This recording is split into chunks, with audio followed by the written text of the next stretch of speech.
चलिए आज स्टार्ट करेंगे हम फ्लूइड मैकेनिक्स। ठीक है, तो फ्लूइड मैकेनिक्स बेसिकली इसके जो मेन कंपोनेंट्स हैं, बेसिकली एक तो आपका आ गया फ्लूइड मैकेनिक्स वाला पार्ट। ठीक है, इसका आ गया fluid mechanics and the other is your open channel flow OCF, and the third is your hydraulic machines.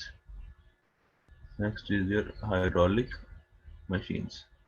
ठीक है, तो इसमें जो मेजर कंपोनेंट है that is your fluid mechanics. जो मेजर कंपोनेंट है फ्लूइड मैकेनिक्स, OCF भी इंपॉर्टेंट है, काफी क्वेश्चन आते हैं OCF से भी आपके। हाइड्रोलिक मशीन से कोई खास क्वेश्चन आते नहीं है, देख लेंगे इसको थोड़ा सा, ठीक है ना। पर जो आपने मेजर फोकस करना है that is on fluid mechanics and open channel flow. इस पे खास ध्यान देना आपने, फ्लूइड मैकेनिक्स और ओपन चैनल फ्लो, और इसी में ज्यादा टाइम भी लगेगा आपका कवर करने में, ठीक है ना। तो फ्लूइड मैकेनिक्स में ही आपका बहुत टाइम लगेगा कवर करने में, ठीक है ना। OCF भी कंपैरेटिवली जल्दी हो जाएगा, बट फ्लूइड मैकेनिक्स में थोड़ा टाइम लगेगा, ठीक है ना। तो फ्लूइड मैकेनिक्स में हमने कवर क्या क्या करना है, इसके जो टॉपिक्स हैं मेन वो देख लेते हैं। आपके फ्लूइड मैकेनिक्स के मेन टॉपिक है वो आ गया आपके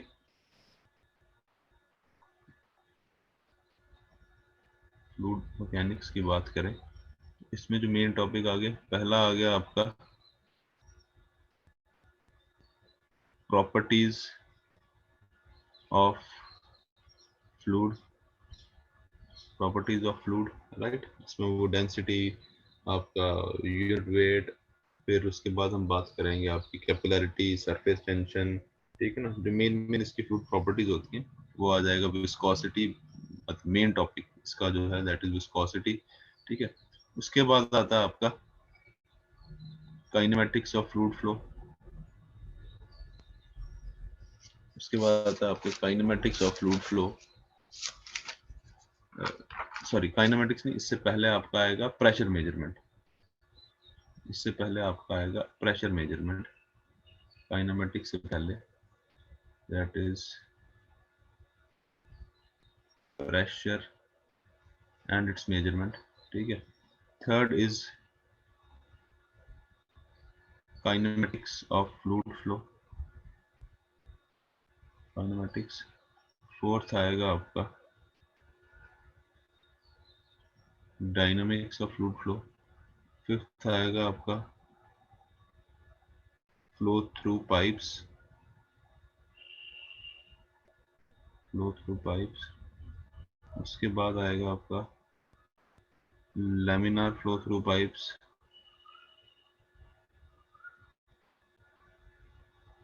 seventh is your boundary layer, boundary layer, boundary layer theory. Eighth है आपका boundary layer turbulent flow through pipes, turbulent flow. और उसके बाद ninth is your turbulent flow हो गया, लैमिनार हो गया, बाउंड्री लेयर हो गया। उसके बाद आता है आपका हाँ drag and lift, mouth pieces and orifices, mouth pieces and orifice. 10th is wears and notches.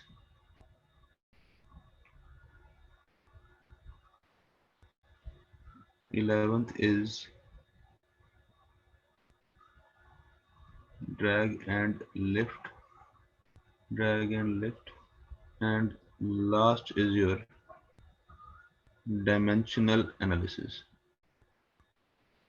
dimensional analysis, ठीक है। कुछ रह गया तो देख लो अभी, ठीक है। जो आपके मेन जो आपके टॉपिक्स हैं इसमें ये आगे सारे फ्लूइड में, properties of fluid flow, pressure measure, pressure and it's measurement, kinematics, kinematics of fluid flow, dynamics of fluid flow, flow through pipes, laminar flow, boundary layer theory, turbulent flow, mouthpiece and orifice, wears and notches, drag and lift, and dimensional analysis, ठीक है ना। तो ये आगे आपके जो major हमने जो चैप्टर जो हमने इसमें कवर करने हैं, ठीक है, जो मेजर चैप्टर जो हमने इसमें कवर करने हैं वो ये आगे। इसके अलावा किसी को कुछ याद आता है तो बता देना, पर मेरे हिसाब से तो आपके यही सब है आपका फ्लूइड में, ठीक है ना। तो पहले 4-5 चैप्टर करने में टाइम लगेगा, पहले 5-6 चैप्टर्स करने में, ठीक है ना। लास्ट के जो है वो कंपैरेटिवली छोटे हैं, हाँ थोड़े समझने में थोड़े से कंपैरेटिवली टफ है, लेकिन टाइम वाइज आपका कम लगेगा, उसमें टाइम कम लगेगा। और जो मेजर टाइम आपको लगने वाला है वो पहले 5-6 चैप्टर्स में ही ज्यादा टाइम लगने वाला है आपका, ठीक है ना। तो इसमें स्टार्ट करेंगे हम। इसमें बस थोड़ा सा एक बता दूं, पहला चैप्टर जो हम करेंगे प्रॉपर्टीज ऑफ फ्लूइड फ्लो या प्रेशर, जो भी चैप्टर कर रहे हैं, देखो ये जो आपका डायमेंशन एनालिसिस है ना, ये डायमेंशन, इसके बेसिकली दो पार्ट्स हैं। एक आ गया आपका डायमेंशंस वाला पार्ट,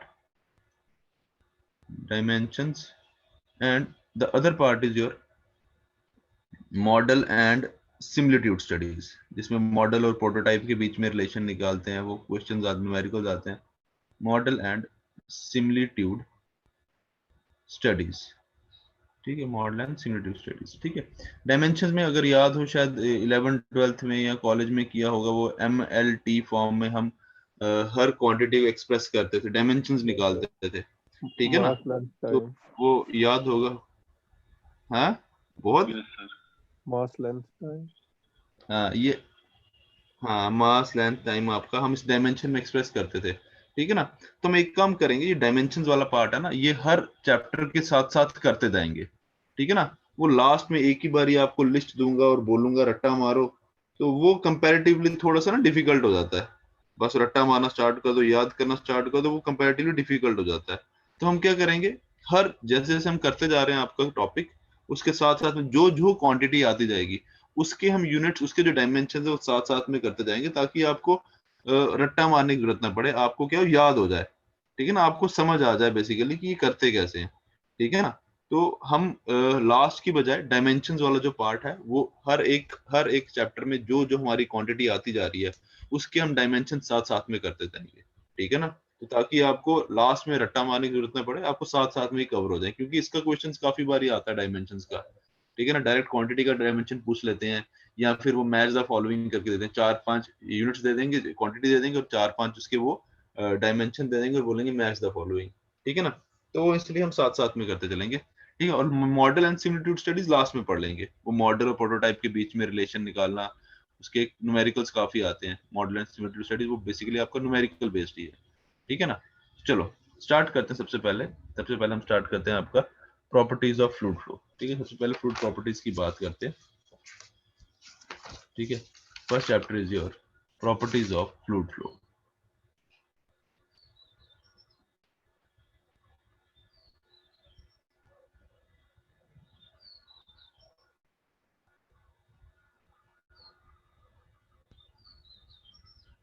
ठीक है, चलो सबसे पहले हमने बोल तो दिया कि प्रॉपर्टीज ऑफ फ्लूइड फ्लो, ठीक है। सबसे पहले what is a fluid, what is a fluid, fluid होता क्या है, ये बता सकते हैं मेरे को, what is a fluid. It's continue deformation. हाँ, जिसमें anything which undergoes continuous deformation, ठीक है ना। जैसे लेट सपोज मेरे पास एक सॉलिड बॉडी है, मेरे पास जैसे लेट सपोज ये एक सॉलिड बॉडी है which is fixed at the bottom, ठीक है।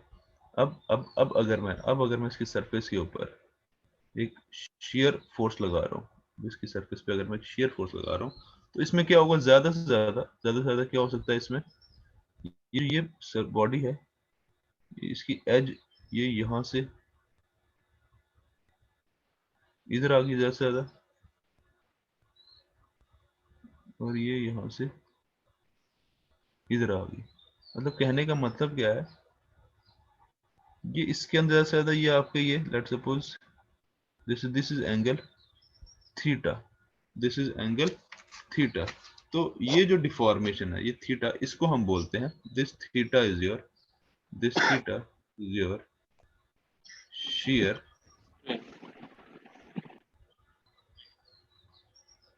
और angular deformation, shear और angular deformation, right, this shear is angle deformation, और ये फिक्स्ड है, ठीक है ना। दिस डिफॉर्मेशन जो ये हमने देखी आपकी, this deformation is fixed, this deformation is fixed, ठीक है ना। कुछ एक लिमिट तक डिफॉर्मेशन होगी, उसके आगे डिफॉर्मेशन नहीं होगी, ठीक है ना। वो भी तब होगी जब आपकी नीचे वाली बाउंड्री फिक्स, अगर फिक्स नहीं होगी तो बॉडी आप स्लाइड करना स्टार्ट कर देगी, ठीक है। वहीं अगर मैं लिक्विड्स की बात करूं, लेट्स सपोज ये आपका कोई एक लिक्विड है, this is some liquid flowing over this fixed surface, ठीक है। और अगर मैं इसके एक फ्लूइड एलिमेंट की बात करूं, एक फ्लूइड मॉलिक्यूल की बात करूं, लेट्स सपोज एक फ्लूइड मॉलिक्यूल ले लिया मैंने, ये आ गया एक फ्लूइड मॉलिक्यूल और एक फ्लूइड मॉलिक्यूल आ गया यहाँ पे, ठीक है ना। अब फ्लूइड में एक बड़ी इंटरेस्टिंग सी एक प्रॉपर्टी होती है फ्लूइड में, और ये पूरे फ्लूइड मैकेनिक्स में आपके यूज होने वाली है, जिसे हम बोलते हैं नो स्लिप कंडीशन, ठीक है ना।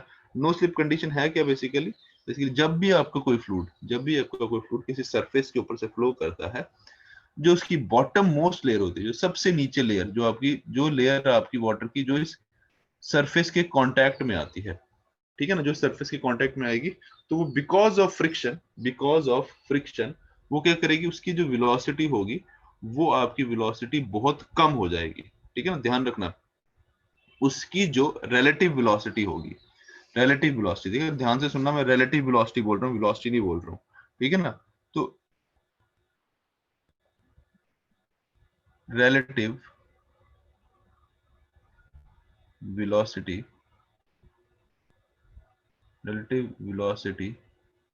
Of layer in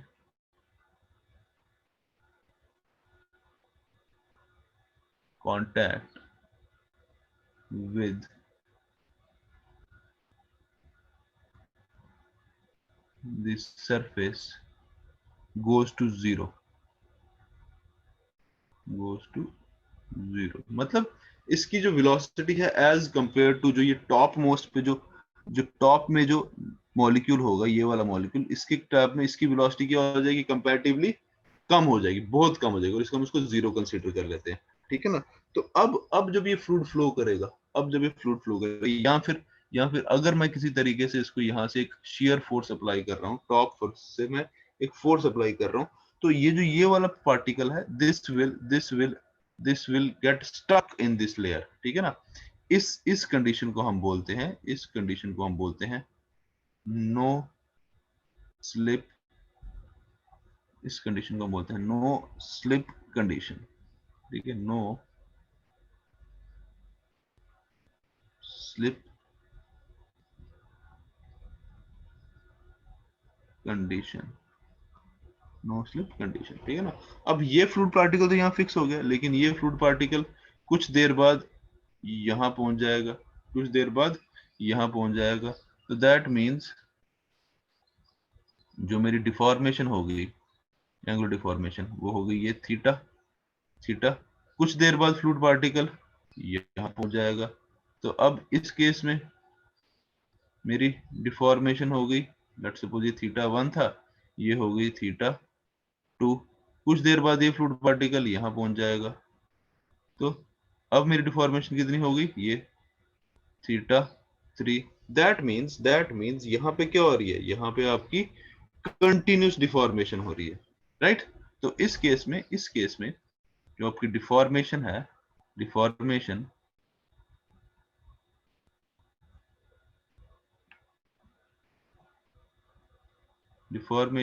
is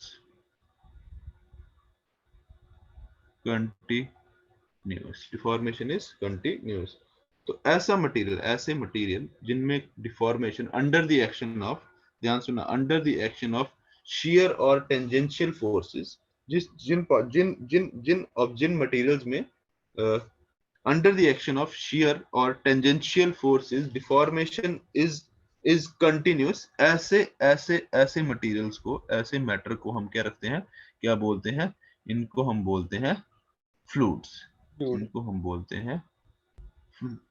right. अब फ्लूइड्स में भी दो कैटेगरीज आ जाएंगी, एक आ गई आपकी गैसेस और दूसरी आ गई आपकी लिक्विड्स, ठीक है, एक आ गई गैसेस और एक आ गई लिक्विड्स। ठीक है, तो हमारा मेन कंसर्न लिक्विड्स के साथ ही है, तो हमारा जो मोस्टली एनालिसिस होगा वो लिक्विड्स के ऊपर ही बेस्ड होगा। थोड़ा बहुत गैसेस के बारे में पढ़ेंगे, लेकिन जो हमारा मेन एनालिसिस होगा that will be on liquids. Right, clear है चीज? ठीक है, तो ये आ गया हमारा डिफरेंस आपका किसमें आ गया, सॉलिड्स एंड फ्लूइड्स में। सॉलिड्स एंड फ्लूइड्स में, और फ्लूइड्स के आ गया आके दो सब क्लासिफिकेशन और आ गई, that is gases and liquids. ठीक है ना, हमने पढ़ा होगा मैटर हैज थ्री फॉर्म्स, कौन सी? Solid, liquid and gases. तो मैटर की भी दो क्लासिफिकेशन, एक सॉलिड्स और एक फ्लूइड्स। ठीक है, तो फ्लूइड्स में आ गया गैसेस एंड लिक्विड्स। ठीक है, चलो अब स्टार्ट करते हैं। सबसे पहले टॉपिक है हमारा, that is basic fluid properties. Basic fluid properties, basic fluid properties की बात करेंगे। ठीक है ना, तो सबसे पहली प्रॉपर्टी आ गई, सबसे पहली प्रॉपर्टी दैट इज डेंसिटी। सबसे पहली प्रॉपर्टी दैट इज डेंसिटी। ठीक है, सबसे पहली प्रॉपर्टी आ गई डेंसिटी। डेंसिटी को किससे डिनोट करते हैं, कोई बता सकता है? रो से। रो। डेंसिटी इज नोटेड बाय रो। ठीक है, अब डेंसिटी है क्या? What is density? Density is nothing but mass per unit volume of a substance. ठीक है ना, मास per unit, mass per unit of volume, mass per unit of volume is nothing but your density. किसी भी material का मास per unit volume. ठीक है ना, that means हमारा रो किसके बराबर हो गया? Mass upon volume, mass upon volume. Volume को मैं v बार्स ऐसे डिनोट करूंगा। ठीक है ना, क्योंकि आगे हमारी काफी टर्म्स आनी है, वेलोसिटी वगैरह आएगी, तो कई बार क्या हो जाता है, वो कंफ्यूजिंग हो जाता है। सेम फॉर्म में वेलोसिटी आ गई, वॉल्यूम आ गई, तो आप देख लेना आपने कैसे डिनोट करना। पर वॉल्यूम के लिए कोई अलग सिंबल बना लो, ताकि आपको बाद में पढ़ते टाइम कंफ्यूजन ना हो। ठीक है ना, तो rho is equal to mass per unit volume. Right, तो इसके यूनिट्स क्या होंगे, क्या बन जाएंगे इसके यूनिट्स? तो बता सकता है मेरे को? M1 L1 T minus 1 M1 L minus 1 T minus 1 units units KG पर मीटर क्यूब। केजी पर मीटर की बात, kg per meter cube। हाँ हाँ यूनिट्स की बात कर रहा हूँ भाई, वो डायमेंशन अभी पहले बाद में चलेंगे। ये ओके। यूनिट्स आगे केजी पर मीटर क्यूब, यूनिट्स आगे केजी पर मीटर क्यूब। ठीक है ना, तो दिस इज योर केजी पर मीटर क्यूब। केजी पर मीटर क्यूब ये आ गया आपके क्या? SI units. ये आ गया आपके एसआई यूनिट्स, या एमकेएस सिस्टम में जो हम बोलते हैं एसआई, और हमारा क्या बोलते हैं? MKS system. आपको पता होगा अलग अलग सिस्टम, एमकेएस, सीजीएस, एफपीएस। ठीक है ना, तो ये आ गए एमकेएस यूनिट्स में। तो सीजीएस में क्या होंगे इसके? सीजीएस में क्या यूनिट्स होंगे इसके? ग्राम पर सेकंड। ग्राम पर सीसी, ग्राम पर सेंटीमीटर क्यूब। ग्राम पर सेंटीमीटर क्यूब, ग्राम पर सेंटीमीटर क्यूब। राइट, अब आते हैं इसके डायमेंशंस पे। अब इसके डायमेंशंस पे आते हैं। ठीक है, डायमेंशन साथ साथ में करते जाएंगे ताकि लास्ट। हाँ, अब बताओ क्या डायमेंशन होंगे इसके? देखो, डायमेंशन निकालने के दो तरीके हैं, या तो आपको उस क्वांटिटी के यूनिट्स पता हो, या तो उसका फॉर्मूला पता हो। इनमें से कोई एक चीज भी पता होगी तब भी आप उसके डायमेंशन निकाल सकते हो। जैसे हम डेंसिटी की बात करें, इसके यूनिट्स हमें पता है केजी पर मीटर क्यूब। राइट, तो अब बताओ क्या यूनिट्स होंगे इसके, डायमेंशंस क्या होंगे इसके? M1 M1 क्या L होगा? minus 3 T0। हाँ बिल्कुल, केजी के लिए आ गया मास, केजी इज फॉर मास, तो M1। ठीक है, अब आ गया पर मीटर क्यूब, मतलब पर डायमेंशन का cube. Metre is for dimension, कोई भी डायमेंशन हो सकती है। ठीक है ना, तो L by L, M upon L3 होगा, तो ऊपर आके -3 बन जाएगा। और टाइम, हाँ टाइम तो है ही नहीं, तो T 0। ये बन गया आपके डेंसिटी के डायमेंशंस, ML-3। ठीक है, क्लियर ये चीज? ठीक है, चलो नेक्स्ट बात करते हैं आपकी डेंसिटी ऑफ वाटर की। जब हम फ्लूइड्स पढ़ना है हमने, तो हमारा जो सबसे इंपॉर्टेंट फ्लूइड है यहाँ पे दैट इज योर वाटर, तो हम उसकी स्टडी करेंगे। तो डेंसिटी ऑफ वाटर कितनी होती है, कोई बता सकता है? What is density 1000 of at water? 4 degrees Celsius। 1000 1000 या 1 ग्राम पर centimetre cube. 1000 kg per meter cube, बिल्कुल सही बोला, 1000 kg per meter cube. It is in CGS, sorry SI system और MKS सिस्टम. इसी को अगर मैंने CGS सिस्टम में कन्वर्ट करना हो, उसमें कितनी होगी? 1 ग्राम पर सेंटीमीटर क्यूब। CGS सिस्टम में 1 ग्राम पर सेंटीमीटर क्यूब, बिल्कुल सही, राइट. देखो मैं केजी को अगर 1000 केजी पर मीटर क्यूब को मैंने ग्राम पर सीसी में करना है, तो केजी को पहले 1000 में करने के लिए, ग्राम में करने के लिए क्या करूंगा? 1000 से मल्टीप्लाई करूंगा. सॉरी ये बन गया मेरा ग्राम, राइट. अब मीटर क्यूब को सेंटीमीटर में करना है. 1 मीटर में 100 सेंटीमीटर, तो क्यूब में कितने हो जाएंगे? 100 को 3 बार मल्टीप्लाई करना पड़ेगा, 6। ठीक है ना. 100, 6 जीरो आ जाएंगे, 1 2 3 4 5, 2 2 4 2 6, ठीक है ना. ये बन गया आपका सेंटीमीटर क्यूब, राइट. तो यहाँ भी 6 जीरो, यहाँ भी 6 जीरो, कैंसिल आउट. तो that means 1000 kg per meter is equal to 1 gram per cc. इसका मतलब density of water is 1000 kg per meter cube in your SI system, or it is equal to 1 gram per centimeter cube. ठीक है, ध्यान रखना 1000 kg per meter cube और 1 gram per centimeter एक ही चीज है, सिर्फ यूनिट्स का फर्क है, सिर्फ यूनिट्स का फर्क है, बाकी everything else is your same. ठीक है, क्लियर है चीज सबको? ठीक है, ये आ गई density of water. And density of atmospheric air is equal to 1.21 kg per metre cube. ठीक है, देख लेना, कुछ बुक्स में 1.2 दिया हुआ है, मतलब थोड़ी बहुत ऊपर, पॉइंट्स में कुछ वैल्यू ऊपर नीचे है, ठीक है ना, तो कंफ्यूज मत होना, पर 1.2 के आसपास ही होती है. तो density of atmospheric air is 1.21 kg per metre cube. ठीक है, क्लियर है जी सबको? ठीक है, ये आ गया आपका डेंसिटी. हमने डेंसिटी का फॉर्मूला देख लिया, यूनिट्स देख लिए, SI सिस्टम में भी और CGS सिस्टम में भी डायमेंशन देख लिए, और डेंसिटी ऑफ वाटर भी हमने देख ली कितनी होती है, दोनों SI system and your CGS system. ठीक है, चलो नेक्स्ट जो आपकी फ्रूट प्रॉपर्टी है, next property is your specific weight और यूनिट वेट. स्पेसिफिक वेट और यूनिट वेट, ये सॉइल में भी पढ़ा होगा आपने. स्पेसिफिक वेट, यूनिट वेट किससे डिनोट करते हैं इसको? किससे डिनोट करते हैं इसको?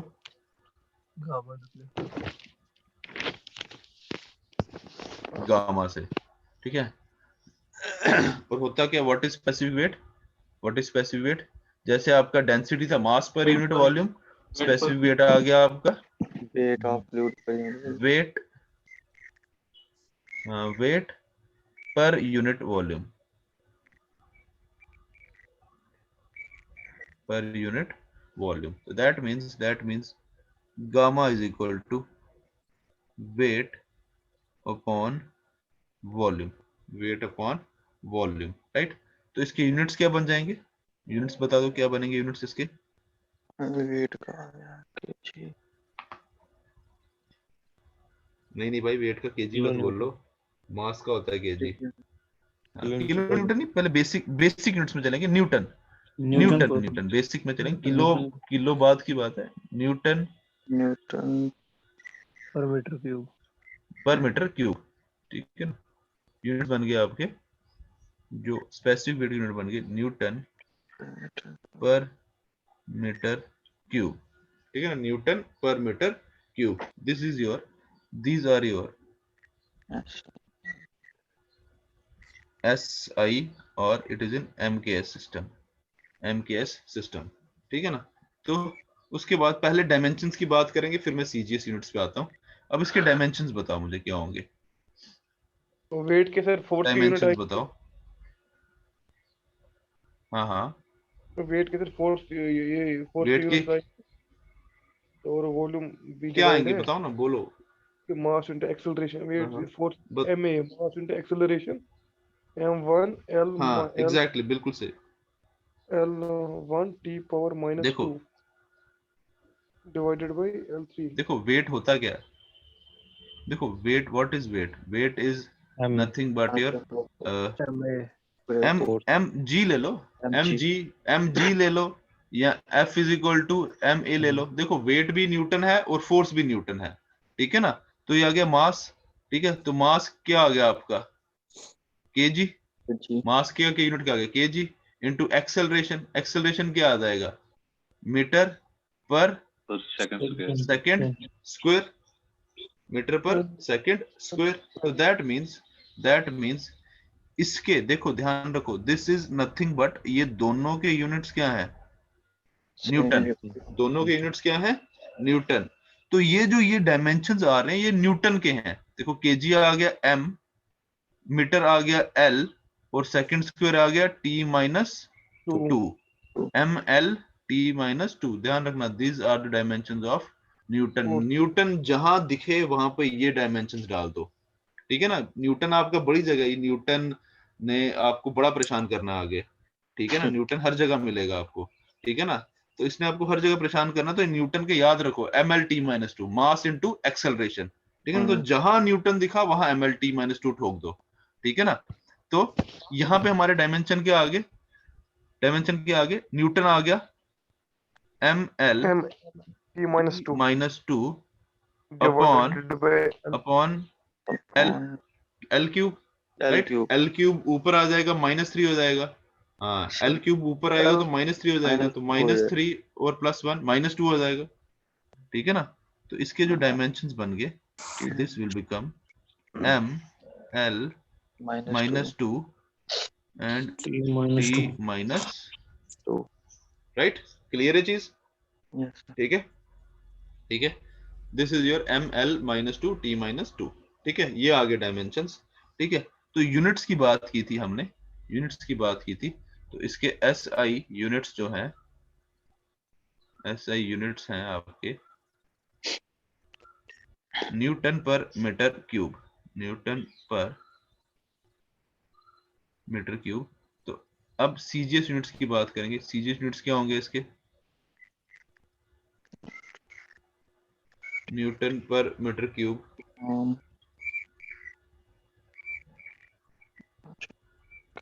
बताओ इसके सीजीएस यूनिट्स क्या होंगे। तो न्यूटन का अर्ग आता है कुछ, जूल्स। हाँ हाँ,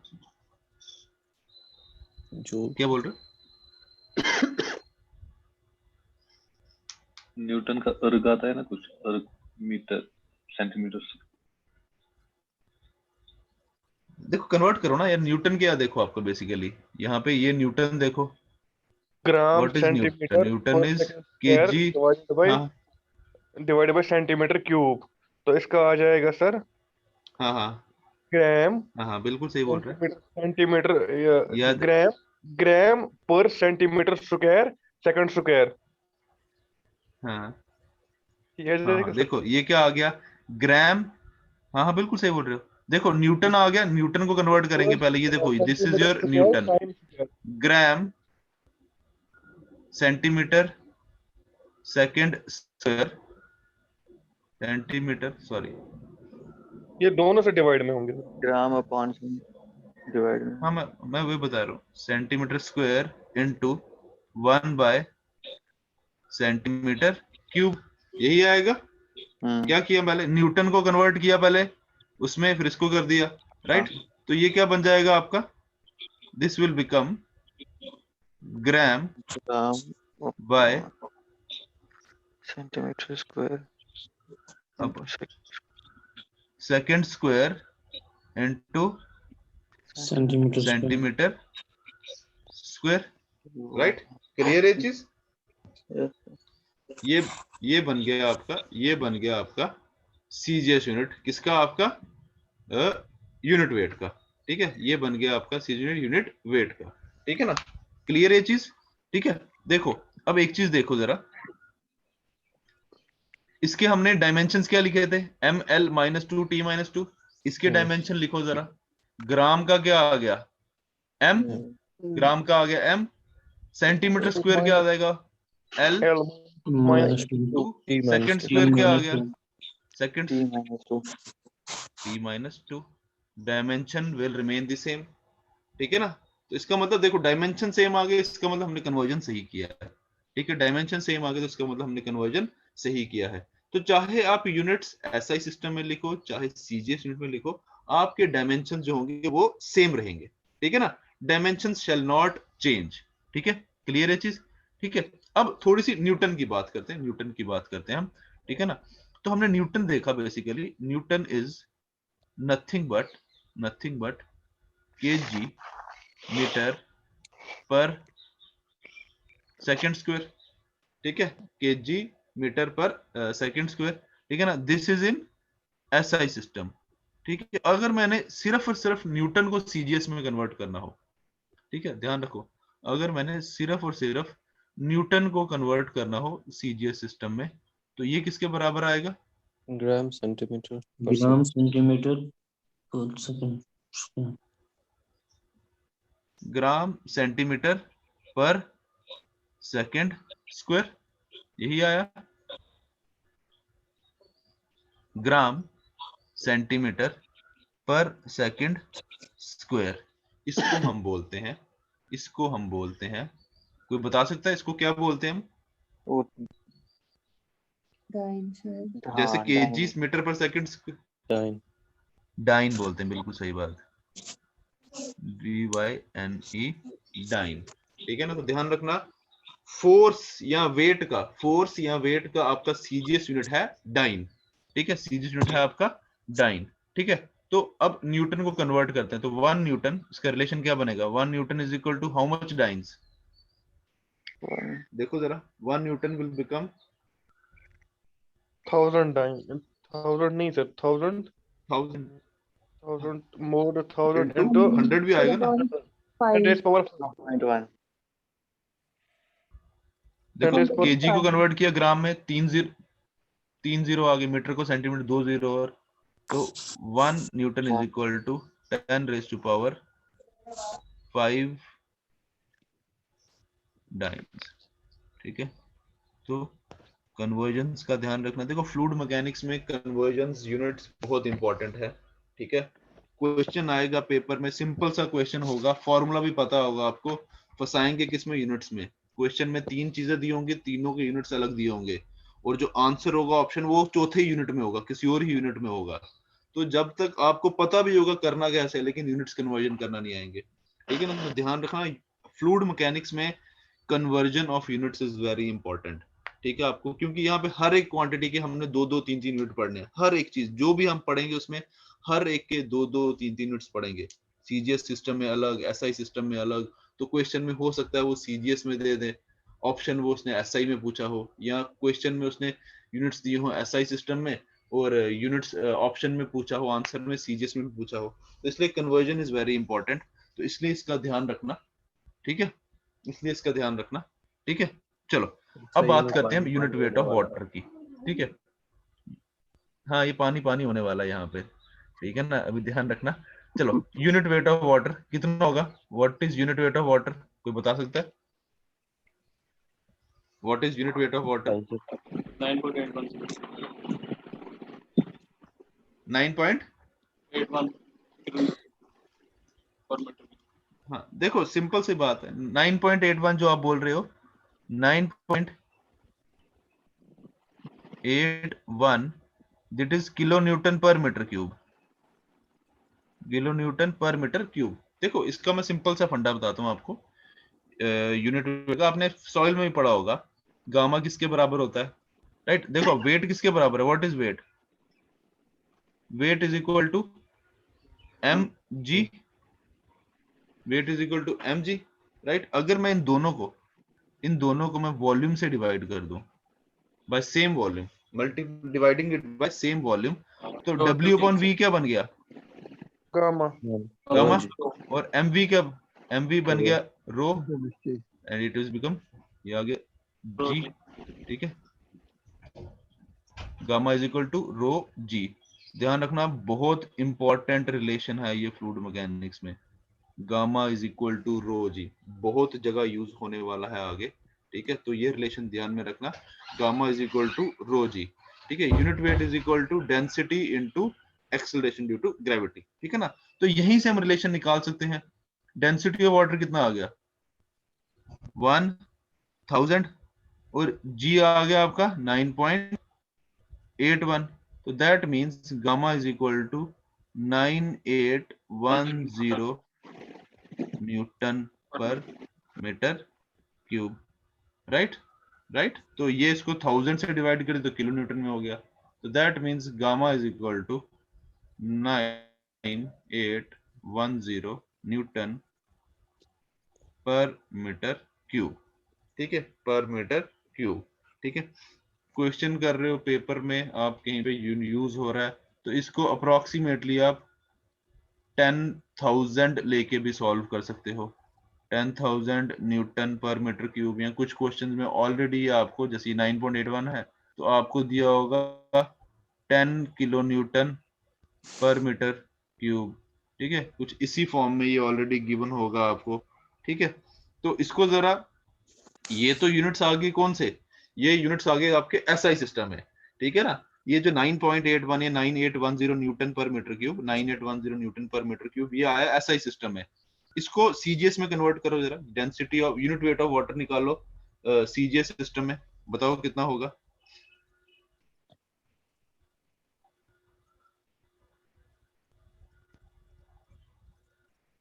इन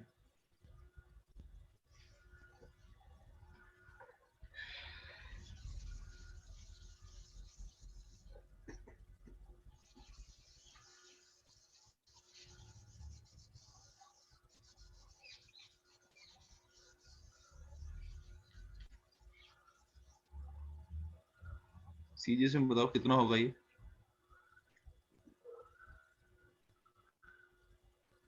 ग्राम पर सेकंड सेंटीमीटर स्क्वायर। नहीं नहीं, यूनिट वेट ऑफ वाटर बताओ कितना होगा, गामा डब्ल्यू की वैल्यू बताओ इन सीजीएस। न्यूटन किसके बराबर होगा, डाइन के बराबर होगा न्यूटन। न्यूटन को डाइन में कन्वर्ट करो और मीटर क्यूब को सेंटीमीटर क्यूब में कन्वर्ट करो।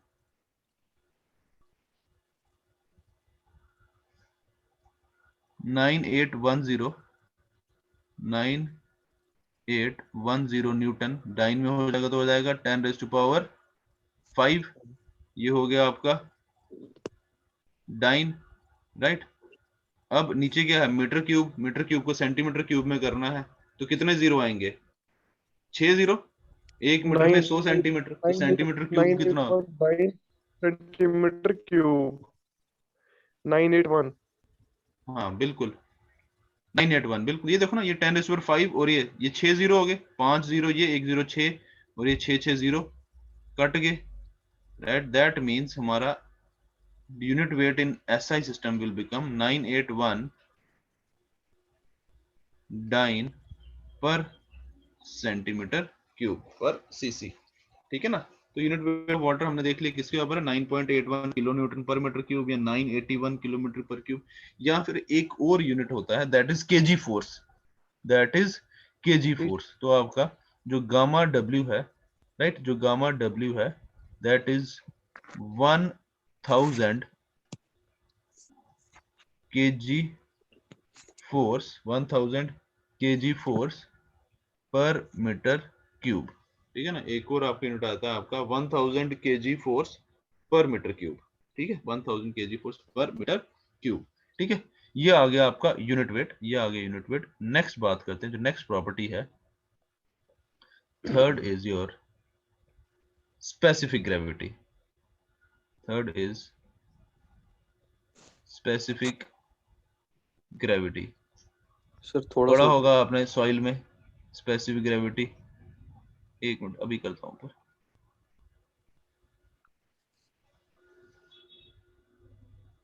हो गया सर। ओके, ठीक है। यस चलो नेक्स्ट आता है आपका, next is your specific gravity, ठीक है। सॉइल में पढ़ा होगा स्पेसिफिक ग्रेविटी आपने, राइट। क्या होता है व्हाट इज स्पेसिफिक ग्रेविटी?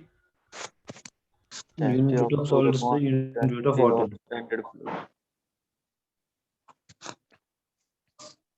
क्या बोल दिए, मुझे समझ नहीं आया।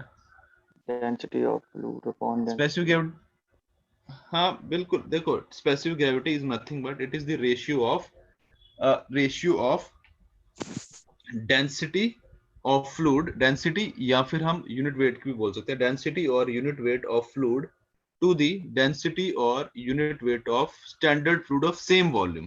ठीक है, ध्यान रखना, G is nothing but G is the ratio of unit weight is the ratio of unit weight of a fluid, unit weight of a fluid to the unit weight of standard fluid, unit weight of standard fluid of same volume। ठीक है, ध्यान रखना, of same volume standard fluid, और इसको हम density of fluid upon density of standard fluid of same volume। ठीक है, तो ध्यान रखना, G is nothing but it is the ratio of unit weight of fluid to the unit weight of standard fluid of same volume, और density of fluid to the density of standard fluid of same volume। ठीक है, अब standard fluid की बात करते हैं। अब what is standard fluid? ठीक है ना, तो हम अपने लिक्विड्स के केस में, for liquids your standard fluid जो है, जो स्टैंडर्ड फ्लूइड है, that is water, that is water. ठीक है, ध्यान रखना, तो अगर किसी भी फ्लूइड की आपको अगर स्पेसिफिक ग्रेविटी गिवन है, किसी भी फ्लूइड की अगर आपको स्पेसिफिक ग्रेविटी गिवन है, तो हम उसकी क्या निकाल सकते हैं? डेंसिटी निकाल सकते हैं, क्योंकि वाटर की डेंसिटी तो हमें पता होगी। ठीक है ना, that means my density of any fluid, density of any fluid is equal to specific gravity, उस फ्लूइड की specific gravity into density of standard fluid. ठीक है ना, स्टैंडर्ड फ्लूइड आपका वाटर है, तो वहां से आप किसी भी यूनिट, किसी भी आपकी फ्लूइड की क्या निकाल सकते हो? आप डेंसिटी निकाल सकते हो। राइट, क्लियर है चीज? तो स्टैंडर्ड फ्लूइड हमारा वाटर आ गया। अब बात करते हैं फॉर गैसेस के लिए, क्योंकि गैसेस भी क्या आपके फ्लूइड ही है। ठीक है ना, तो फॉर गैसेस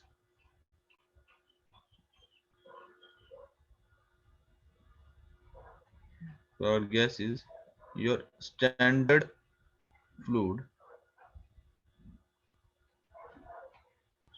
आ गया आपका। सबसे most commonly use standard fluid is atmospheric air, या फिर हम क्या लेते हैं आपकी हाइड्रोजन गैस, या फिर मीथेन, ठीक है ना, these are your standard fluids in case of gases. ठीक है ना, पर हमारा मोस्टली काम हमारा लिक्विड्स के साथ ही होता है, तो हम लिक्विड्स वाला ही केस स्टडी करेंगे। ठीक है, अब मुझे बताओ इसके यूनिट्स क्या होंगे इसके? Unit less sir. Unit less होगा सर, यूनिट लेस होगा सर। एग्जैक्टली, यस एग्जैक्टली, ये क्या होगा? It will be a unitless quantity. ठीक है ना, क्योंकि इट इज बेसिकली रेशियो है आपका, ये आपका क्या है? रेशियो है, तो इसलिए इसके जो यूनिट्स होंगे, इसके यूनिट्स नहीं होंगे। तो अगर यूनिट्स नहीं होंगे तो इसके क्या डायमेंशंस होंगे? इसके नो सर। डायमेंशन बताओ इसके क्या होंगे? M0 L0 T0। हाँ बिल्कुल, डायमेंशंस भी क्या हो जाएंगे? इसके 0 हो जाएंगे सर। इसके डायमेंशंस भी M0 L0 T0। ठीक है, क्लियर ये चीज? ठीक है, ये आ गया आपके unit weight of your specific gravity. ये बात कर ली हमने स्पेसिफिक ग्रेविटी की। नेक्स्ट बात करते हैं हम, next property is, fourth is relative density, fourth is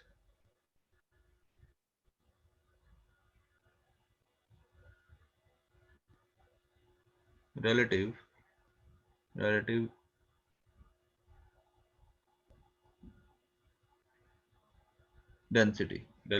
density और D से डिनोट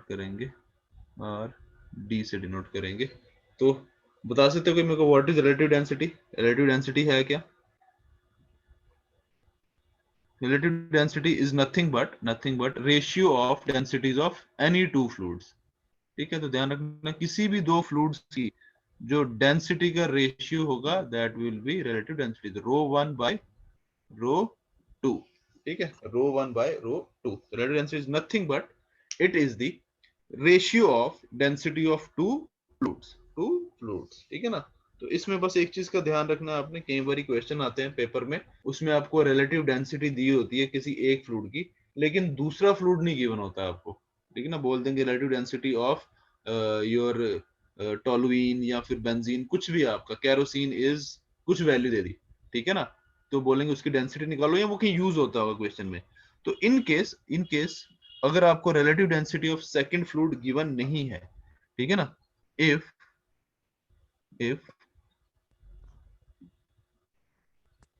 row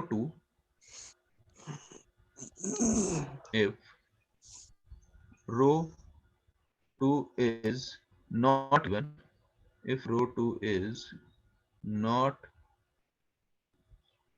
given, ठीक है, then assume it as, इसको क्या करो, assume कर लो it is water, assume it as water। तो जब आपने सेकंड फ्लूइड को वाटर अज्यूम कर लिया तो दैट मींस अब आपका रिलेटिव डेंसिटी किसमें कन्वर्ट हो गई है, जब आपने सेकंड फ्लूइड को वाटर अज्यूम कर लिया है तो इस केस में आपकी जो रिलेटिव डेंसिटी है वो किसमें कन्वर्ट हो जाएगी, स्पेसिफिक डेंसिटी में, स्पेसिफिक ग्रेविटी में, राइट, स्पेसिफिक ग्रेविटी में, राइट। क्यों, फिर आपका जो रो 2 है that will become rho W, तो दैट मींस अब आपका जो रिलेटिव डेंसिटी है वो किसमें कन्वर्ट हो जाएगा, स्पेसिफिक ग्रेविटी में, ठीक है ना। RD will become nothing but your specific gravity, ठीक है ना। तो वहां से आप डेंसिटी निकाल सकते हो, सेकंड की आपको वाटर अज्यूम कर लिया तो उसकी 1000 हो गई, वहां से आप निकाल लो जो भी गिवन है आपको फ्लूइड उसकी डेंसिटी, ठीक है। क्लियर है चीज, बस इतना सा ही यूज है आपका रिलेटिव डेंसिटी का, ठीक है। चलो नेक्स्ट बात करते हैं, next is your next property is, fourth is compressibility, ठीक है। Next property is compressibility,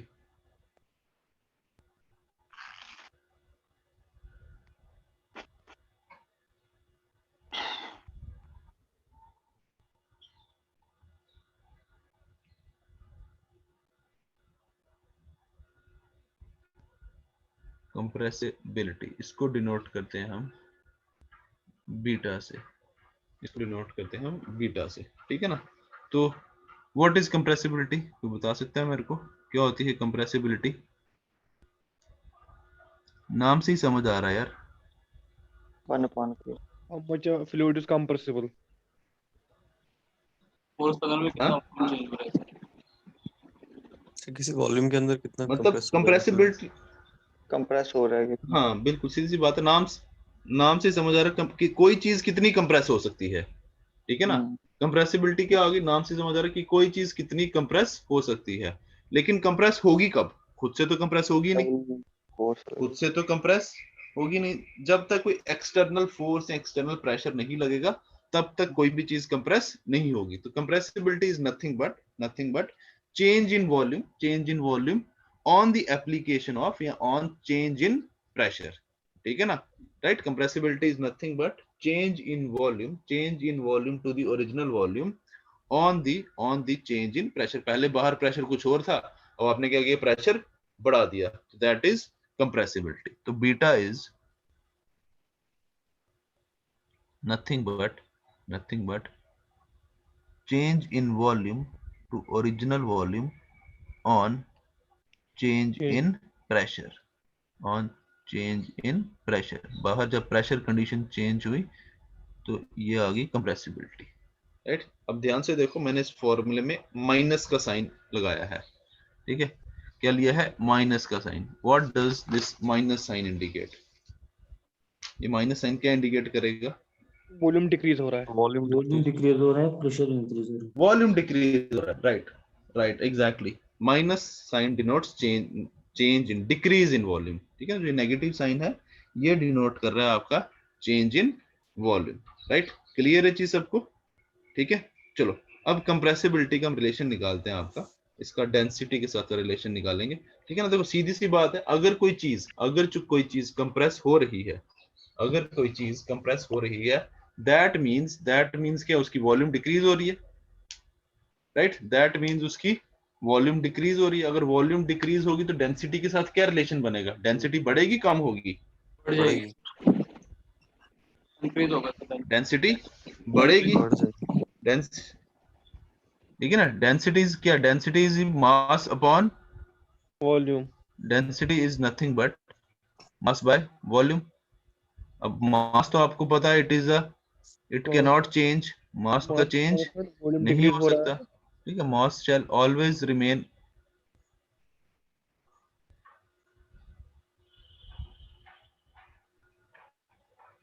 mass by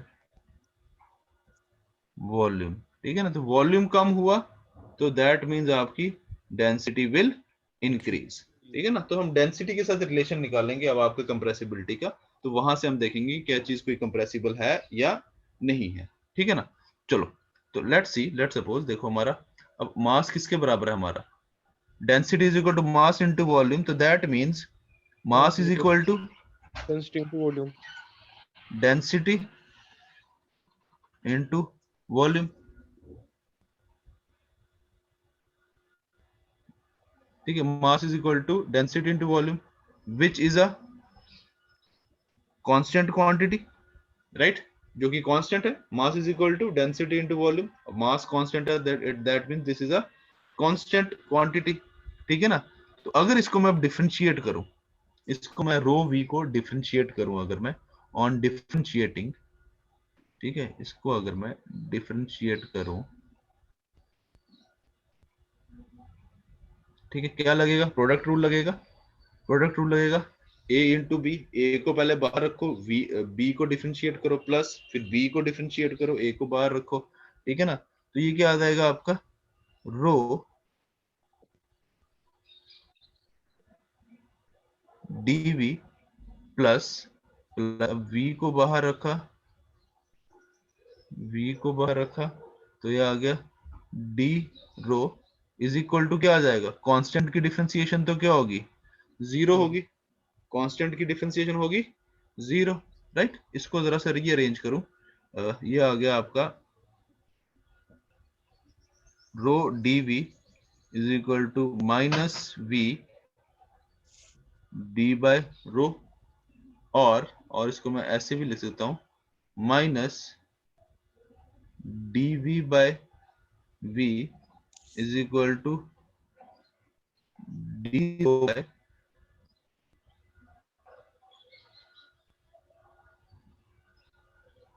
row by rho, right.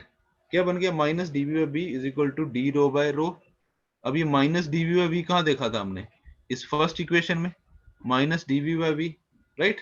तो इसको मैं अब यूज कर दूंगा, इसको पुट किया मैंने अपनी इक्वेशन 1 में, जो मेरी इक्वेशन 1 ऊपर है। That means beta is equal to minus dv by v की जगह क्या आ जाएगा? d rho by rho. एक मिनट रुकना था।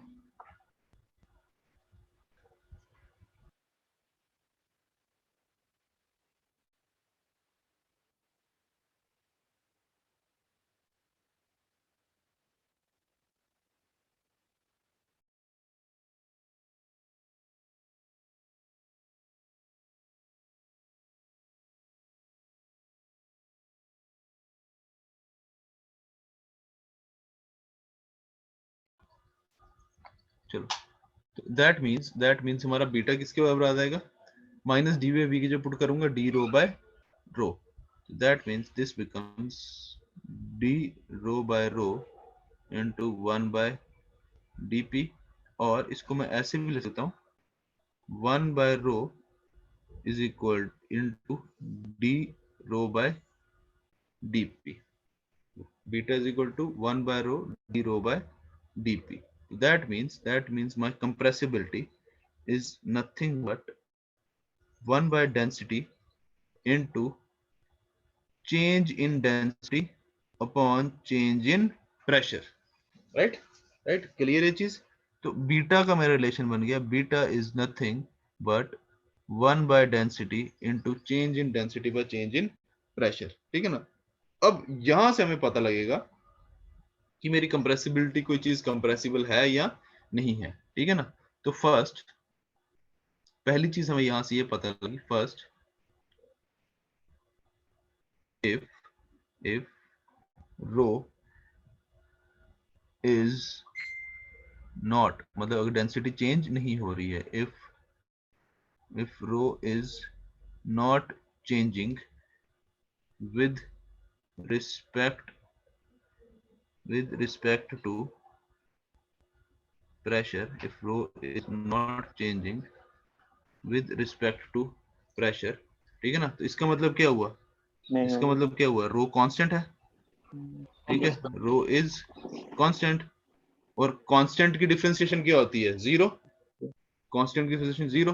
तो that means beta is equal to zero, beta is equal to zero, right, क्योंकि ये डिफरेंशिएशन यहाँ पे क्या हो जाएगी, जीरो हो जाएगी, ठीक है ना। Beta is equal to zero, therefore fluid is incompressible. जब कंप्रेसिबिलिटी जीरो होगी तो that means fluid is incompressible, fluid is incompressible. Second condition इसकी क्या आ गई, अगर आपका बीटा चेंज हो रहा है, सेकंड आ गया, if beta is changing with respect to pressure, with respect to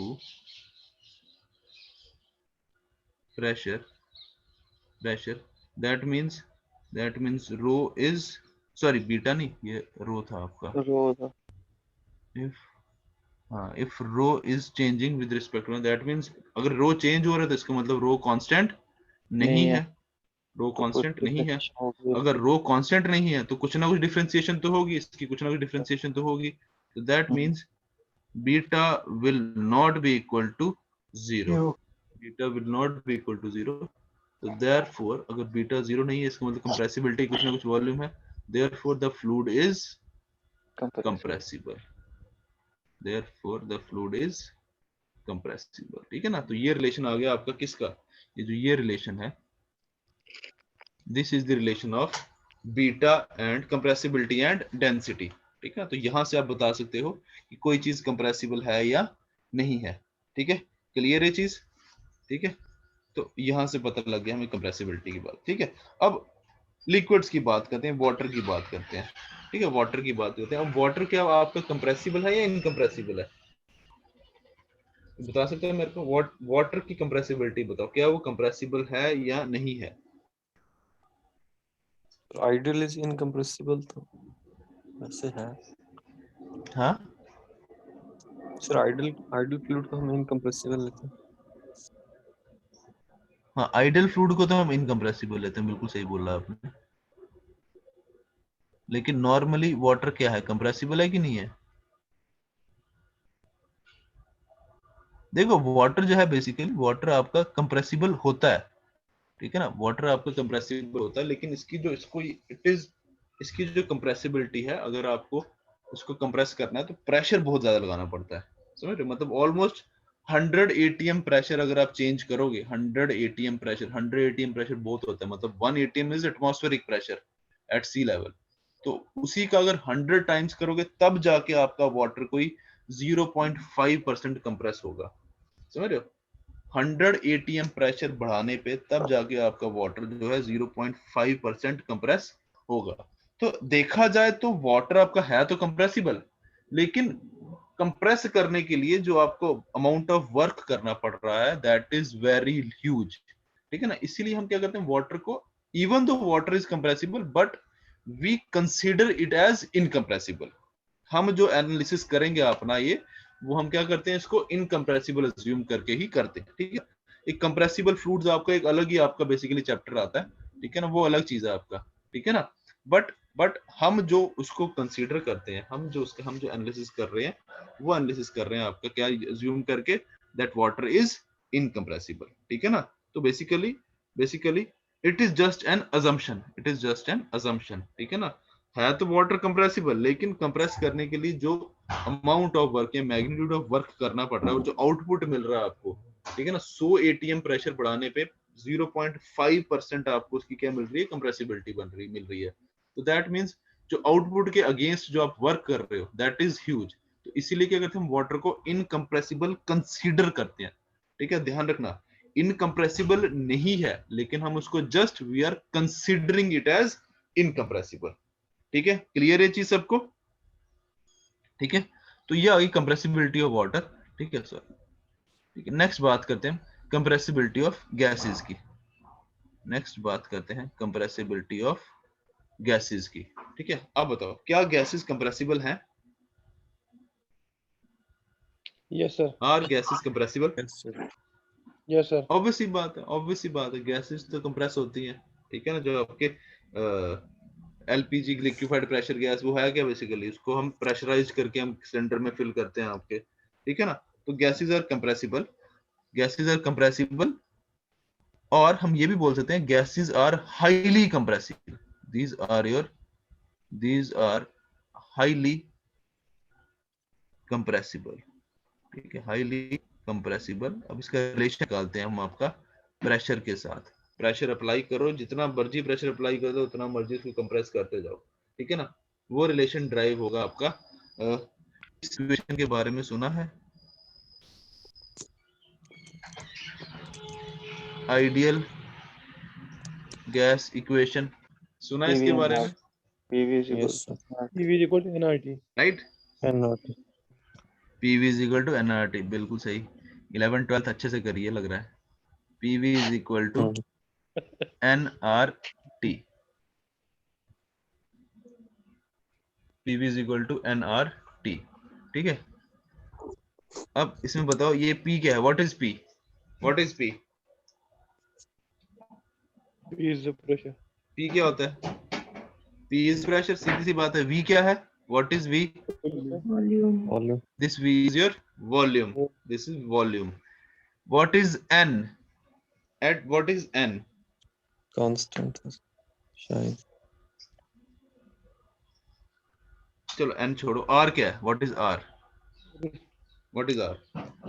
Reynolds number। हाँ?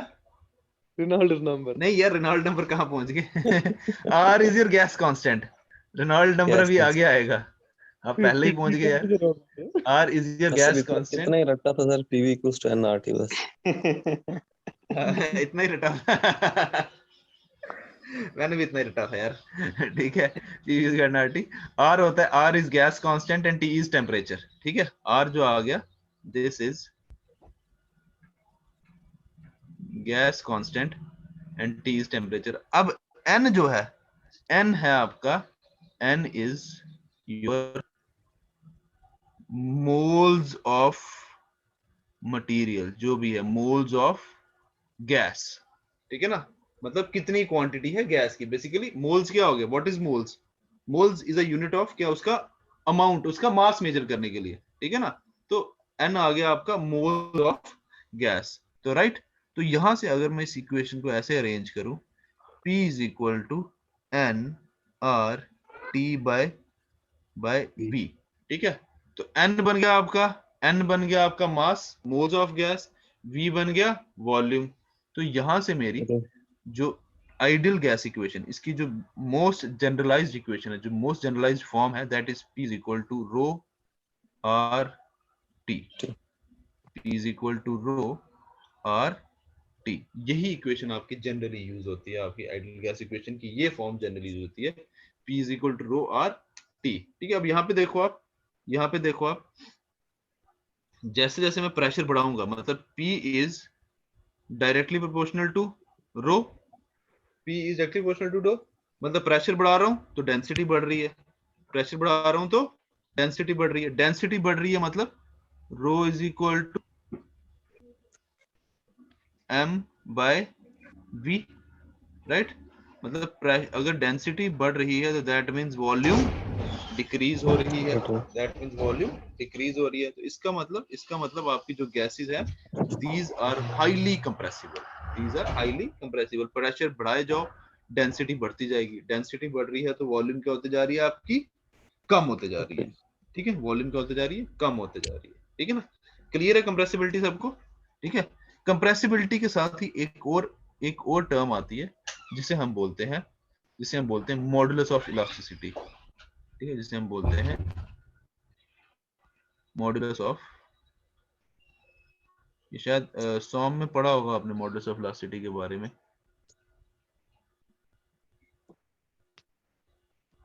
Modulus of elasticity, modulus of elasticity, ठीक है, मॉडुलस ऑफ इलास्टिसिटी, इसको हम नोट करते हैं के से, इसको हम डिनोट करते हैं के से, ठीक है ना। तो modulus of elasticity is nothing but it is reciprocal of K, is modulus of elasticity is reciprocal of compressibility, ठीक है, it is reciprocal of compressibility. और इसको मैं ऐसे लिख देता हूँ k is equal to minus dp upon dv by v, sorry, तो modulus of velocity k is equal to 1 by beta, but modulus of velocity is nothing but it is the reciprocal of your compressibility, ठीक है ना। तो k is minus dp by dv by v, ठीक है, ठीक है। तो कुछ इसमें इंपॉर्टेंट रिलेशंस हैं, वो आपको बताता हूँ, ठीक है। सबसे पहला जो रिलेशन है दैट इज कुछ इंपॉर्टेंट फैक्ट्स हैं, रादर कुछ फैक्ट्स हैं, वो आ गया आपका। सबसे पहले here is, ठीक है, air is about 20,000, air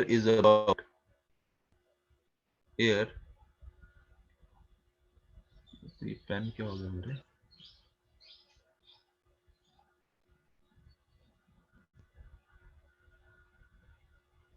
air is about 20,000 times,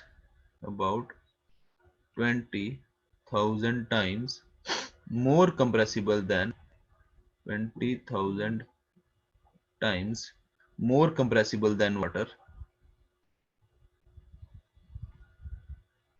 more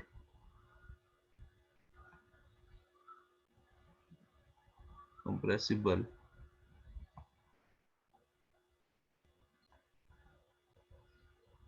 than water, ठीक है। पहला फैक्ट ये आ गया। दूसरा आ गया आपका water is about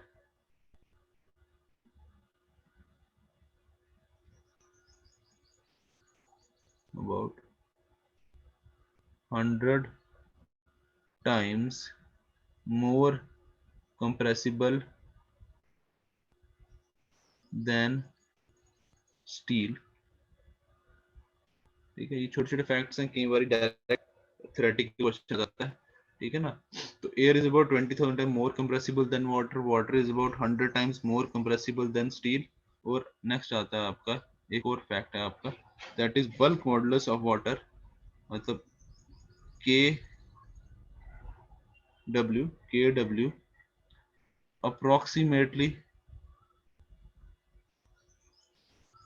doubles when pressure is raised from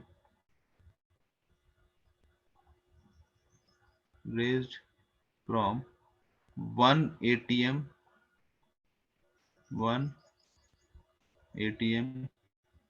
to 3500 atm, ठीक है। तो ये फैक्ट्स हैं, कुछ याद रखना, ठीक है। तो अच्छा ये चीज बताओ, व्हाट इज एटीएम, एटीएम क्या है, व्हाट इज एटीएम, हमने बोला 1 atm to 1000 atm, what is ATM, हाँ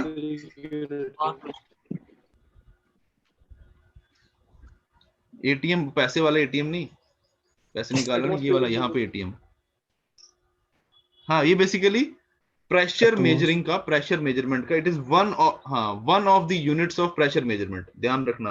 एटमॉस्फेरिक प्रेशर की बात नहीं कर रहा हूँ, ATM is not atmospheric pressure, ATM is it is one of the units for measurement of pressure, ठीक है ना। तो हम जब पढ़ेंगे आगे नेक्स्ट चैप्टर जब पढ़ेंगे आपका प्रेशर और प्रेशर मेजरमेंट, तो प्रेशर मेजरमेंट के आपके 6 की 7 यूनिट्स हैं, उसमें से one of the units is ATM, ठीक है, उसमें से one of the units is ATM, ठीक है, क्लियर है चीज, ठीक है। तो ये आ गई कंप्रेसिबिलिटी। नेक्स्ट आती है आपकी, next topic is isothermal compressibility of gas. Next is isothermal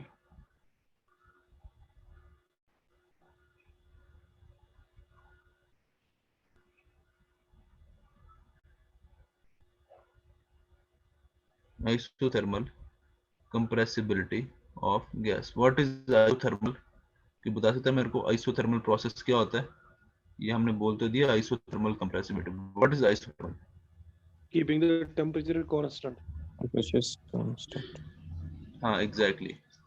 कोई भी प्रोसेस जिसमें हम टेम्परेचर कांस्टेंट रखें दैट इज आइसोथर्मल प्रोसेस, ठीक है। Isothermal compressibility of gas, that means T is equal to constant, मतलब टेम्परेचर अब हमने कांस्टेंट रखा है, ठीक है, ठीक है। चलो अब हम इसको स्टडी करते हैं, ठीक है। हमने क्या पढ़ा था, कंप्रेसिबिलिटी और डेंसिटी का क्या रिलेशन था, beta is equal to 1 by rho into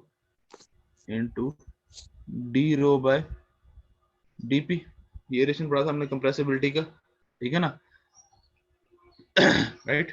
तो हमारी आइडियल गैस इक्वेशन क्या थी, ideal gas equation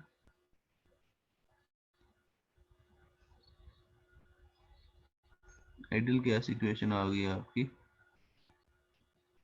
P is equal Rho RT. Rho R T, right.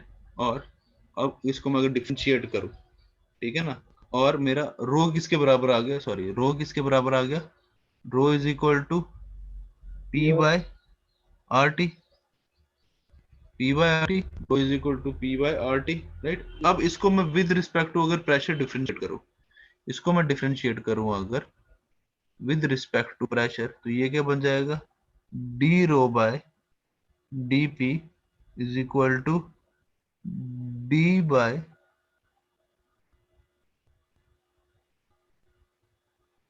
D P, यहाँ पे क्या आ जाएगा, P by R T, right.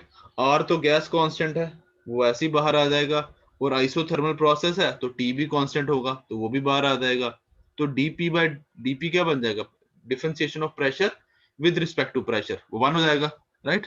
तो this implies d rho by dP is equal to 1 by RT, क्योंकि RT तो बाहर differentiation से बाहर आ जाएगा, तो डिफरेंशिएशन किसकी होगी, सिर्फ प्रेशर की with respect to pressure, that means मेरा d rho by d rho by dP will become 1 by RT, right. इसको अगर मैं सब्स्टिट्यूट कर दूं फर्स्ट इक्वेशन में, राइट, यहाँ मेरा d रो बाय dP है, तो इसको मैं यूज करूंगा अगर putting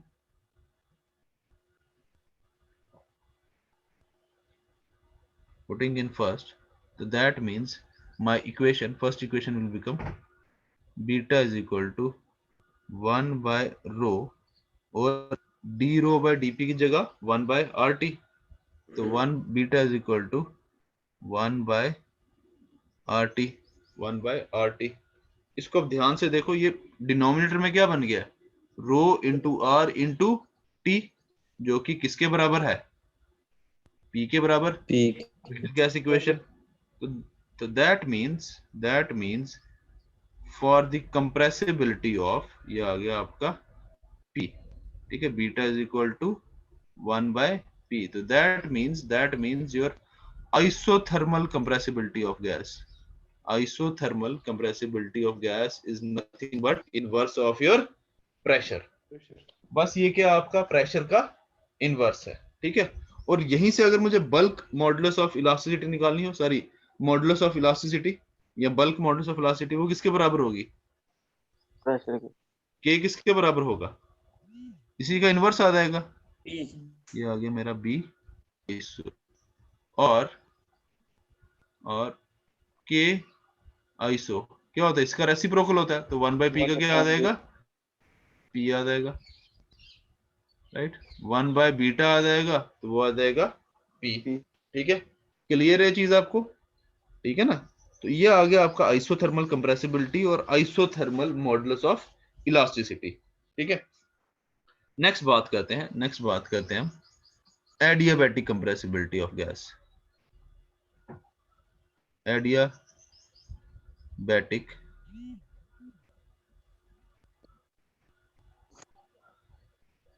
compressibility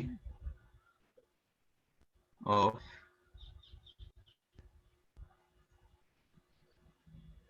adiabatic compressibility of gas। ठीक है, चलो अब आइसोथर्मल प्रोसेस तो पता था हमें कि क्या होता है, एडियाबैटिक प्रोसेस क्या होता है, what is adiabatic process? Keeping the जिसमें हम हीट को वॉल्यूम। बाहर नहीं जाने देते। क्या निकालें गेट से, क्या सर हीट एक्सचेंज, हम हीट को बाहर नहीं जाने देते, वो सिस्टम को हाँ, बनाते हैं हीट सर। मतलब इन जनरल हम एनर्जी, हाँ ऐसा सिस्टम होता है loss where there is no exchange of energies। ठीक है ना, नहीं। मतलब ऐसा process where there is no exchange of energies। ये हीट की, इन जनरल हम हीट की बात करते हैं, तो इसलिए आप हीट बोल रहे हो, ठीक है ना। तो बेसिकली अब एडियाबैटिक आइडियल गैस इक्वेशन बताती, एडियाबैटिक इक्वेशन पता है क्या होती है, what is adiabatic equation? Adiabatic equation is PV, हाँ बिल्कुल सही बोल रहे हो, PV raised to power gamma is equal to constant। ठीक है, this is your adiabatic equation. क्या है, PV raised to power gamma is equal to constant where gamma is nothing but, gamma क्या आ गया आपका, it is adiabatic constant। adiabatic constant, ठीक है ना। तो इसको भी जैसे हमने ऊपर किया, इसको भी हम क्या करेंगे, डिफरेंशिएट करेंगे विद रिस्पेक्ट टू प्रेशर, और डिफरेंशिएट करने के बाद जो आपका रिलेशन आएगा दैट इज बीटा एडियाबैटिक। ठीक है, पिछला तो ये आ जाएगा आपका beta adiabatic is nothing but 1/gamma p। ठीक है, beta is equal to nothing but 1/gamma p। और अगर मैं मॉडुलस इलास्टिसिटी की बात करूं कि आइसो इज इक्वल टू सी का इनवर्स गामा इंटू पी, ठीक है।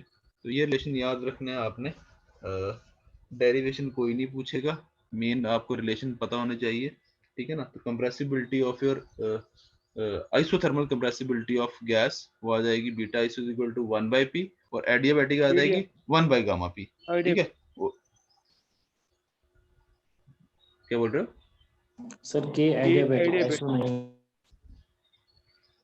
नीचे हाँ सॉरी, के एडियाबैटिक, हाँ सॉरी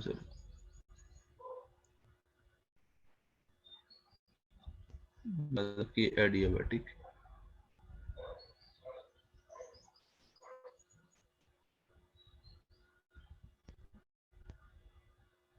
के एडियाबैटिक, ठीक है ना। तो ये आ गया गामा पी। क्लियर है यहाँ तक सबको, ठीक है। चलो नेक्स्ट टॉपिक स्टार्ट करते हैं। Next topic is your viscosity.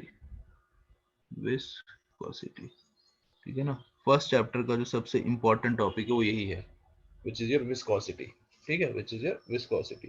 ठीक है, अब क्या होता है विस्कोसिटी, बताओ मेरे को, कोई बता सकता है what is viscosity? Resistance to flow.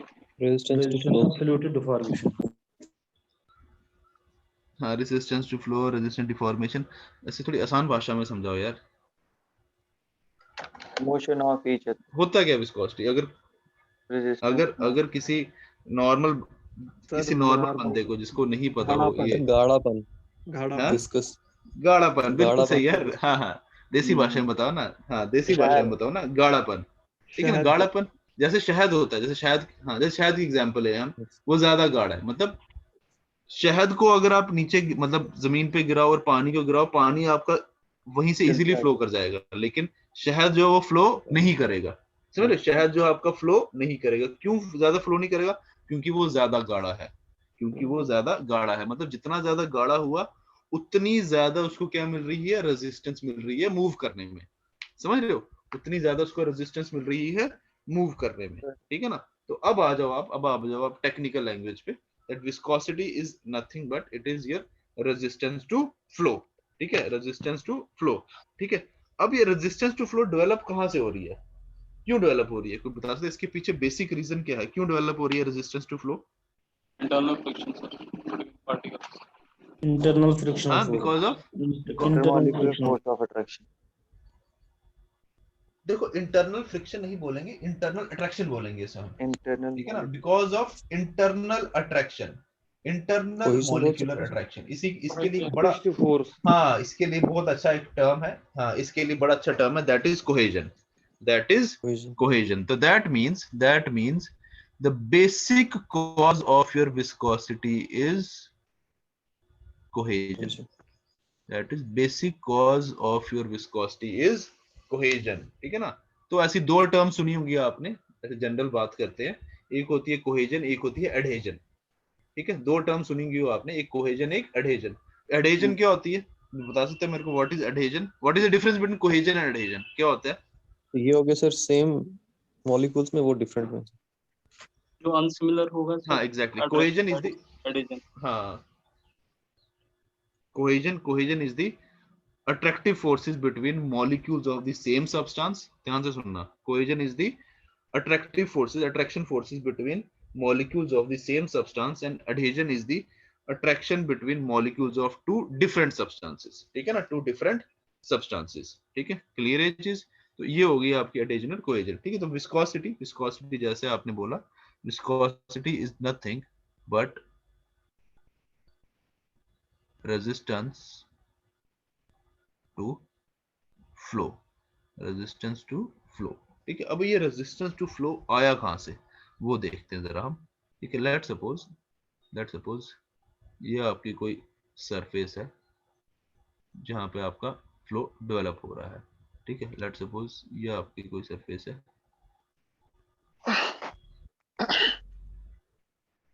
This is solid surface, इसके ऊपर क्या हो रहा है, आपका फ्लो हो रहा है, ठीक है ना। तो लेट सपोज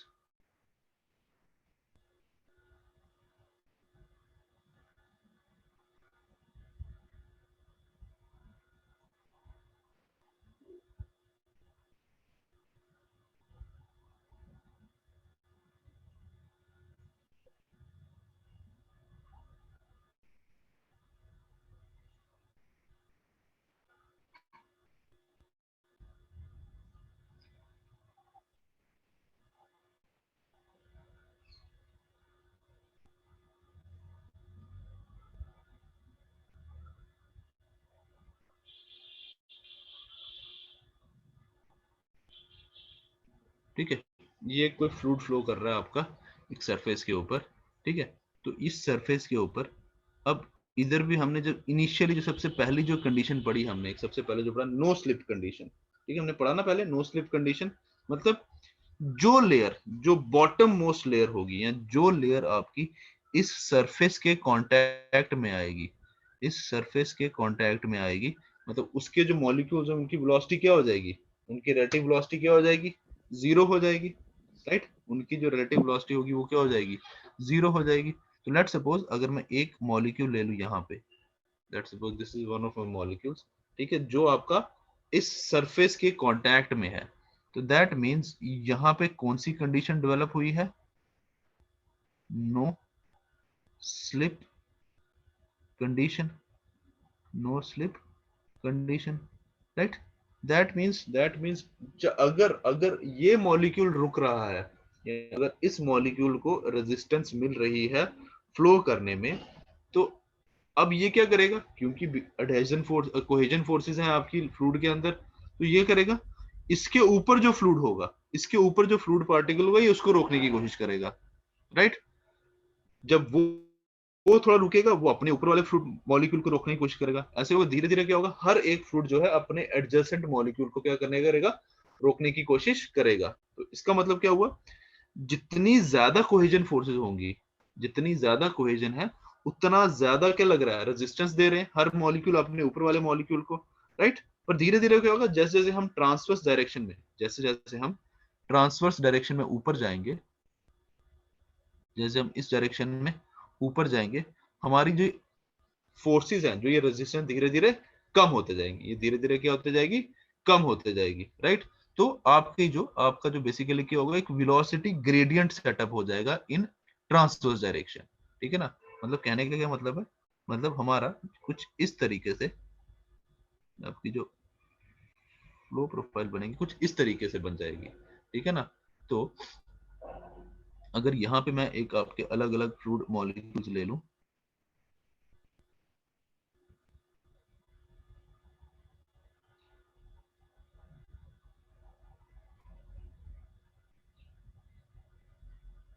ठीक है, अज्यूम कर लो कि ये जो ये पार्टिकल था, पहला पार्टिकल यहाँ पे है, ठीक है। एक पार्टिकल इधर होगा, एक इधर होगा, एक इधर होगा, एक यहाँ पे, एक यहाँ पे और एक यहाँ पे, ठीक है। अभी जब ये नीचे वाला पार्टिकल रुकेगा, ये इस वाले पार्टिकल को रोकने की कोशिश करेगा, ये वाला इसको रोकने की कोशिश करेगा, लेकिन धीरे धीरे क्या होगा, ये फोर्सेस कम होते जाएंगी। तो कुछ देर बाद, after some certain time interval, ये जो ये पार्टिकल होगा, ये यहाँ पहुंच जाएगा, जो ये पार्टिकल होगा वो यहाँ पहुंच जाएगा, राइट। जो ये वाला पार्टिकल होगा यहाँ पहुंचेगा, ये वाला पार्टिकल है वो इधर आ गया। ऐसे करके आपके जो सारे पार्टिकल्स हैं यहाँ पे क्या हो गया, एक वेलोसिटी ग्रेडियंट सेटअप हो गया, वेलोसिटी ग्रेडियंट सेटअप हो गया। मतलब इन ट्रांसवर्स डायरेक्शन आपकी जो वेलोसिटी है in transverse direction, it is changing as du by dy। जैसे जैसे हम सरफेस से ऊपर जाते जा रहे हैं, हमारी वेलोसिटी बढ़ती जा रही है, हमारी वेलोसिटी बढ़ती जा रही है। लेट्स सपोज मैं थर्ड पार्टिकल की बात करता हूँ। लेट्स सपोज इसकी वेलोसिटी अगर u है, तो इसका जो ऊपर वाला पार्टिकल होगा, इसकी वेलोसिटी होगी u प्लस du। थोड़ा सा डिफरेंस, राइट। अगर इनके बीच की spacing let's suppose it is dy, इनके बीच की स्पेसिंग इज dy, तो उसकी जो वेलोसिटी होगी, जो थर्ड वाला पार्टिकल, ऊपर वाला पार्टिकल, उसकी वेलोसिटी थोड़ी सी बढ़ जाएगी, दैट विल बिकम du, ठीक है। तो इसका अगर हम एनालिसिस करें, अगर ये मैं एक छोटा सा जो ये इधर का जो ये ट्रायंगल बन रहा है, मतलब ये जो ये ट्रायंगल बन रहा है, इसको अगर मैं थोड़ा सा बाहर निकाल के थोड़ा सा जूम करके देखूं, तो कुछ इस तरीके से बनेगा। ये एक पार्टिकल मेरा इनिशियली, ये पार्टिकल मेरा इधर था, ठीक है। क्योंकि ऊपर वाले पार्टिकल की वेलोसिटी थोड़ी सी ज्यादा थी, तो ये ट्रेवल करके पहुंच गया यहाँ से यहाँ पे, यहाँ से यहाँ पे, राइट। तो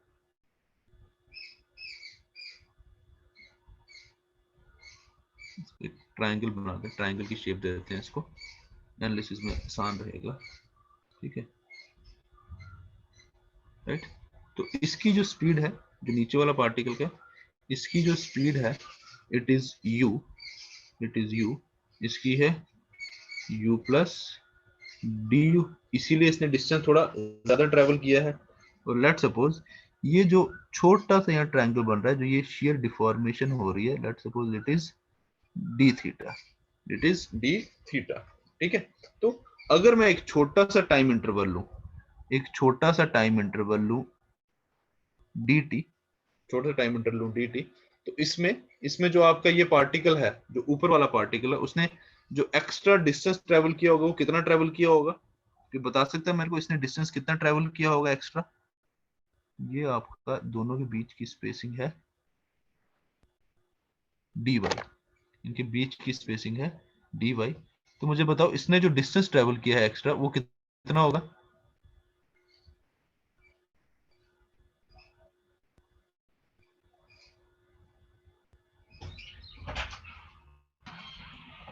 कितना डिस्टेंस ट्रेवल किया होगा? देखो जो नीचे वाला पार्टिकल है उसने कितना डिस्टेंस ट्रेवल किया, distance equal to velocity into time u into dt। तो नीचे वाले पार्टिकल ने डिस्टेंस ट्रेवल किया u dt और ऊपर वाले ने डिस्टेंस ट्रेवल किया u du into dt, right. इसने नीचे वाले ने किया u इनटू dt, ऊपर वाले ने किया u du प्लस dt। तो जो ये एक्स्ट्रा डिस्टेंस, ये ऊपर वाला पार्टिकल ने जो एक्स्ट्रा डिस्टेंस ट्रेवल किया, ये किसके बराबर होगा? इन दोनों का डिफरेंस। सीधी सी बात है, इन दोनों का डिफरेंस, राइट। तो that means u plus du into dt minus u dt, bracket खोल दो, u dt plus du dt minus u dt, right. ये क्या आपका u dt। तो positive u dt negative u dt cancel out, बचा क्या du dt। मतलब ये डिस्टेंस है, this is du by dt, this is du by dt, right। तो that means मेरा जो ये डिस्टेंस है, जो एक्स्ट्रा डिस्टेंस ट्रेवल किया गया है on account of your extra velocity du, जो du स्मॉल वेलोसिटी, जो एक्स्ट्रा वेलोसिटी है उस अकाउंट पे जो एक्स्ट्रा डिस्टेंस ट्रेवल किया गया है, दैट इज du dt, ठीक है। अब इस ट्रायंगल में अगर मैं ये tan d थीटा लूं, ये एंगल देखा जाए tan d थीटा, ये किसके बराबर होगा? किसके बराबर होगा ये?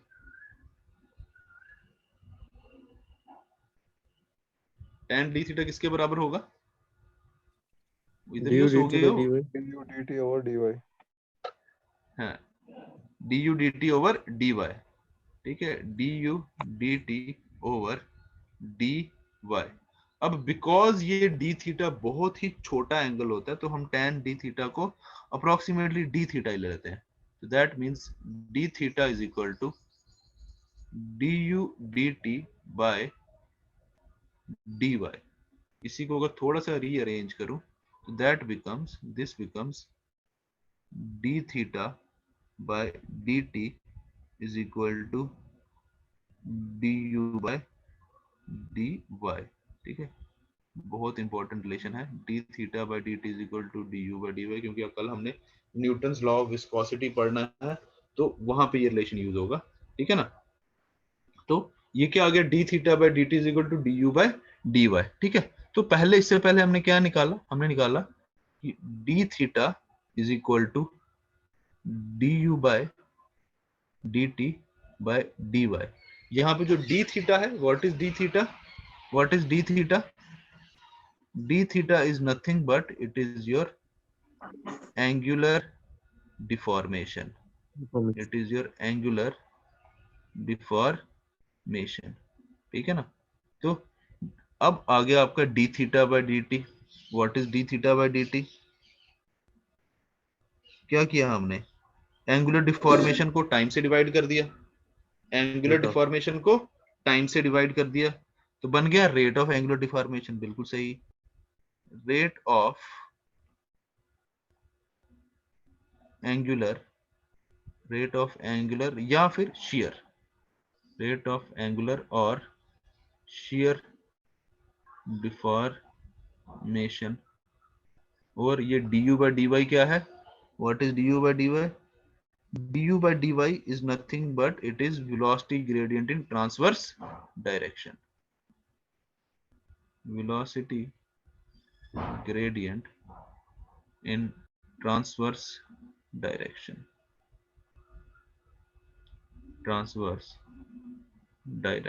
ठीक है ना। du by dy के आगे velocity gradient transverse direction, मतलब कहने का मतलब क्या है, आपका जो रेट ऑफ एंगुलर डिफॉर्मेशन है it is equal to your velocity gradient transverse direction. मतलब जितनी ज्यादा वेलोसिटी ग्रेडियंट होगा, मतलब जितनी जल्दी वेलोसिटी चेंज हो रही है उतना ज्यादा क्या हो रहा है, आपको एंगुलर डिफॉर्मेशन मिल रहा है। मतलब उतना इजी क्या है, आपका फ्लो है, ठीक है ना। जितना आपका रेट ऑफ एंगुलर डिफॉर्मेशन आपको जो मिल रहा है, राइट, मतलब अगर एंगुलरली डिफॉर्म वो जल्दी हो रहा है, अगर फास्ट डिफॉर्मेशन हो रही है मतलब फ्लूइड जल्दी फास्ट मूव कर रहा है, फास्ट मूव कर रहा है, मतलब आपका जो पार्टिकल है, आपका जो ये पार्टिकल है, ये एक पॉइंट से दूसरे पॉइंट पे जल्दी जा रहा है, तभी आपका डिफॉर्मेशन आपका क्या हो रहा है, इन थीटा आपकी वैल्यू बढ़ते जा रही है, राइट। तो उस केस में क्या आपका फ्लो इजी है, ठीक है।